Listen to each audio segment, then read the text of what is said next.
Hello everyone. Judicial competition classes में एक बार फिर से आपका स्वागत है। आज हम लोग अपनी वीडियो लेक्चर सीरीज का एक नया चैप्टर लेकर आए हैं और ये जो हमारा लेक्चर है आज का, ये सीपीसी से संबंधित है। सीपीसी यानी कि दीवानी प्रक्रिया संहिता 1908 1908।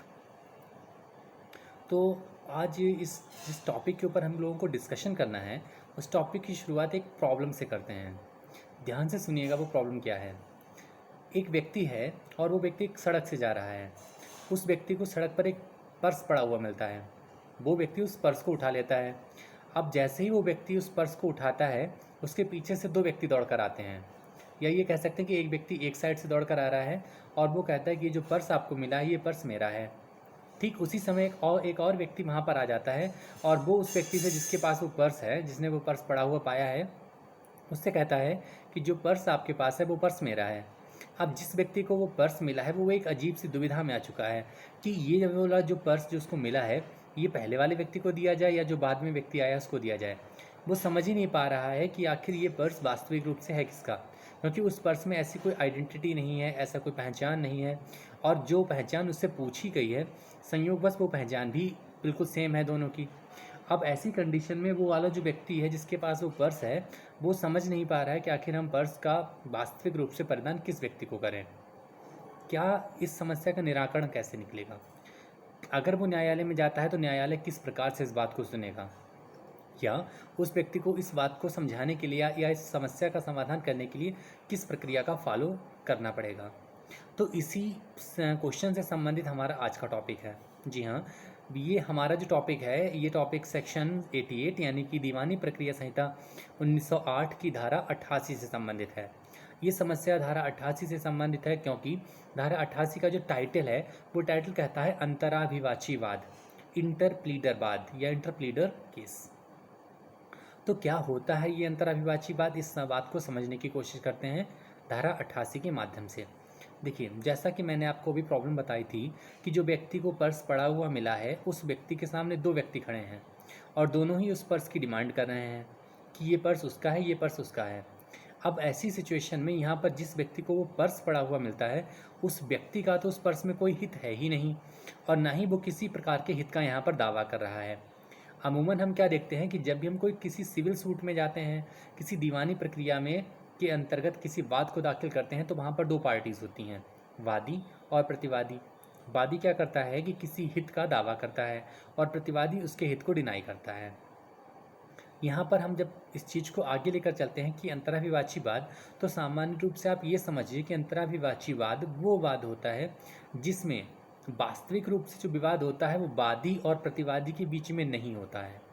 जी हाँ, अंतराभिवाचीवाद में जो वास्तविक रूप से विवाद है वो वादी और प्रतिवादी के बीच में ना होकर प्रतिवादी और प्रतिवादी के मध्य ही होता है। यानी कि अंतराविवाचीवाद को हम इस तरह से समझ सकते हैं कि एक ऐसा वाद जिसमें विवाद वादी और प्रतिवादी के मध्य ना होकर प्रतिवादियों के मध्य होता है, उस वाद को अंतराविवाची इंटरप्लीडर वाद कहते हैं। क्या कहती है धारा 88 संबंध में, इस सेक्शन को समझने की कोशिश करते हैं, सेक्शन को पढ़ने का प्रयास करते हैं। तो धारा 88 का जो टाइटल है वो कहा गया है कि अंतराभिवाचीवाद कहाँ संस्थित किया जा सकेगा। सेक्शन 88 ये बात कहता है। इस सेक्शन को पढ़ते हैं। इसमें कहा गया है कि जहाँ दो या अधिक व्यक्ति, मतलब दो या अधिक यानी कि कम से कम कितने व्यक्ति होने चाहिए, दो व्यक्ति होने चाहिए।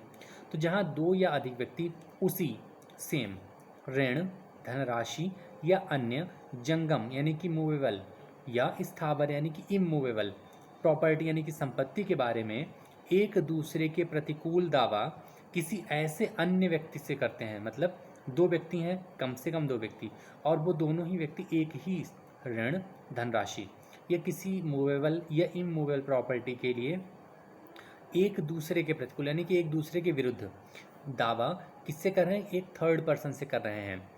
और थर्ड पर्सन का रोल क्या है? थर्ड पर्सन वो व्यक्ति है जो प्रभारों यानी कि जो उसके चार्जेस हैं, जो उसका खर्च हुआ है, प्रभारों या खर्चों से भिन्न किसी भी हित का दावा नहीं कर रहा है। मतलब वादी इसमें किसी प्रकार का दावा नहीं करता है संपत्ति को प्राप्त करने के लिए। वो सिर्फ दावा किस बात का कर रहा है, जो वाद को संस्थित करने में उसका खर्च हुआ है, केवल और केवल वो उस चीज़ को पाने के, उस खर्च को पाने का दावा करता है। और वो व्यक्ति जिसके पास वो संपत्ति है, यानी कि जो थर्ड पर्सन है, जो वादी है, उस वादी के द्वारा ये कहा गया है कि वो संपत्ति को परदत्त करने के लिए इच्छुक है, संपत्ति को परदत्त करने के लिए तैयार है, वो उस संपत्ति को प्राप्त करने का इच्छुक नहीं है। वो केवल और केवल ये कहता है कि जो हमारा इस बात को दायर करने में खर्च हुआ है उस खर्च को हमें दिलवा दिया जाए, उसके अतिरिक्त हम अन्य किसी प्रकार के हित का दावा नहीं कर रहे हैं। वहाँ ऐसा अन्य व्यक्ति यानी कि वो थर्ड पर्सन समस्त ऐसे दावेदारों के विरुद्ध अंतराभिवाची वाद उस व्यक्ति के बारे में जिसे संदाय या परिदान किया जाएगा विनिश्चय अभिप्राप्त करने के लिए और अपने लिए परित्राण अभिप्राप्त करने के लिए संस्थित कर सकेगा। जहाँ पर वर्ड आया है संस्थित कर सकेगा, मतलब एक रिस्पॉन्सिबिलिटी है, एक लाइबिलिटी है। किस व्यक्ति की लाइबिलिटी है? उस व्यक्ति की लाइबिलिटी है जिस व्यक्ति को संपत्ति प्राप्त हुई है। अब ऐसी सिचुएशन में जिस व्यक्ति को वो संपत्ति प्राप्त हुई है, जिस व्यक्ति को वो संपत्ति प्राप्त हुई है, वो क्या करेगा? एक सूट दायर करेगा, एक वाद दायर करेगा। वो वाद अंतराभिवाची वाद कहलाएगा, इंटरप्लीडर केस कहलाएगा। क्या कहेगा उस केस में? उस केस में ये कहेगा कि जो संपत्ति हमको मिली है, हम इस संपत्ति को उस व्यक्ति को देने के लिए तैयार हैं जो इस संपत्ति का वास्तविक हकदार हो, लेकिन हम उस हकदार का निर्धारण नहीं कर पा रहे हैं। इसलिए हम न्यायालय के समक्ष आए हैं कि न्यायालय जिस व्यक्ति के लिए प्राधिकृत करेगा, जिस व्यक्ति को निमित्त करेगा, जिस व्यक्ति के बारे में विनिश्चय कर देगा कि ये संपत्ति उस व्यक्ति की है, उसी व्यक्ति को वो संपत्ति परिदत्त कर देगा। और उसे इस संपत्ति में किसी प्रकार का हित नहीं चाहिए, उसे चाहिए तो सिर्फ और सिर्फ अपना व्यय जो उसको इस वाद को दायर करने में खर्च करना पड़ा है। तो ऐसी सिचुएशन जब न्यायालय के समक्ष आती है तो न्यायालय क्या करता है? वादी को वहाँ से ही अलग कर देता है। मतलब जैसे ही पहली हियरिंग होती है उसी हियरिंग से वादी को अलग कर दिया जाता है, क्योंकि वादी का तो इस केस में कोई रोल होता ही नहीं। वादी का तो रोल केवल और केवल प्रतिवादियों को न्यायालय के समक्ष लाना होता है। तो जब वादी का कोई रोल नहीं है तो उसको बार बार न्यायालय में बुलाने से भी कोई फ़ायदा नहीं होता है। तो ऐसी सिचुएशन में न्यायालय करता क्या है? जैसे ही पहली हियरिंग होती है और न्यायालय के द्वारा वादी के जितना भी व्यय होता है उसको डिसाइड कर दिया जाता है, उसको या तो दे दिया जाता है या देने की का उपबंध प्रावधान कर दिया जाता है। वैसे ही वादी को उस न्यायालय के द्वारा उस वाद से अलग कर दिया जाएगा और अब वो पर्टिकुलरली जो केस रह जाएगा वो केवल प्रतिवादी और प्रतिवादी के बीच ही रह जाएगा। जैसे ही दोनों प्रतिवादी एक दूसरे के विरुद्ध अपना अपना दावा प्रस्तुत करते हैं कि ये प्रॉपर्टी हमारी है, ये प्रॉपर्टी हमारी है, और न्यायालय को जो भी निर्णय देना होता है जब न्यायालय निर्धारित कर देता है तो वो संपत्ति उसी व्यक्ति को परदत्त कर दी जाती है। अब यहाँ से क्वेश्चन और अराइज होता है कि जब संपत्ति उस व्यक्ति के कब्जे में है तो क्या वो संपत्ति उस मुकदमे के अंत तक उसी व्यक्ति के कब्जे में बनी रहेगी?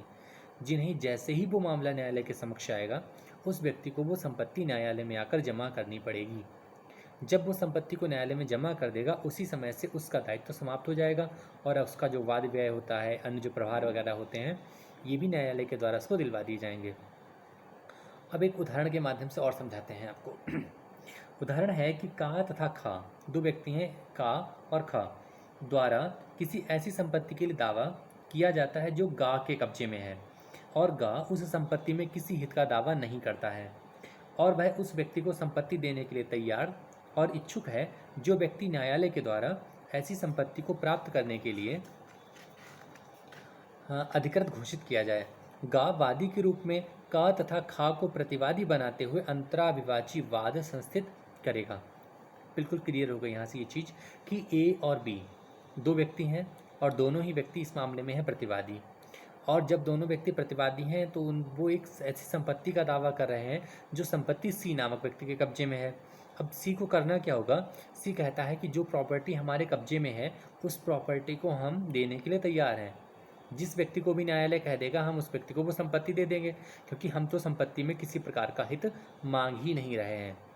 और उसके लिए वादी को यानी कि जो गा है उसको करना ये होगा कि गा वादी के रूप में यानी कि प्लेंटिफ के रूप में का और खा को प्रतिवादी बनाते हुए एक अंतराभिवाची वाद दायर करेगा, और जो वाद उसके द्वारा दायर किया गया है, जो वाद उसके द्वारा संस्थित किया गया है, इस वाद से गा को उसके द्वारा दिए गए प्रभार या वाद व्यय का उपबंध करने के पश्चात न्यायालय के द्वारा प्रथम सुनवाई से ही उस वाद से अलग कर दिया जाएगा, उस वाद से हटा दिया जाएगा, तथा क एवं खा को अंतराभिवचन यानी कि अपने आपस में ही प्लीड करने के लिए वाद में इस प्रकार स्थापित किया जाएगा जैसे कि एक वादी और प्रतिवादी के बीच में होता है।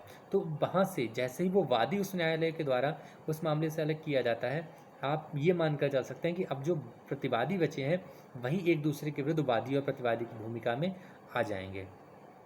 लेकिन कंडीशन बस इतनी सी रहेगी, यानी कि जो सी नामक व्यक्ति था, जो गा व्यक्ति था जिसके कब्जे में वो संपत्ति, उसको करना ये होगा कि जब न्यायालय के द्वारा उसको वाद से हटाया जाता है उसके पहले ही उसे न्यायालय में उस विवादित संपत्ति को जमा कराना पड़ेगा, और अगर चाहे तो गा अपना नाम हटाने के लिए न्यायालय से आवेदन भी कर सकता है। तो ये जो था ये पूरा अंतराविवाची वाद, आई होप आपके समझ में आ गया होगा। फिर से एक लाइन में समझ लीजिए कि अंतराविवाची वाद क्या है। अंतराविवाचीवाद उस वाद को कहते हैं जहां पर वास्तविक रूप से वाद वादी और प्रतिवादी के मध्य न होकर प्रतिवादी और प्रतिवादी के मध्य होता है।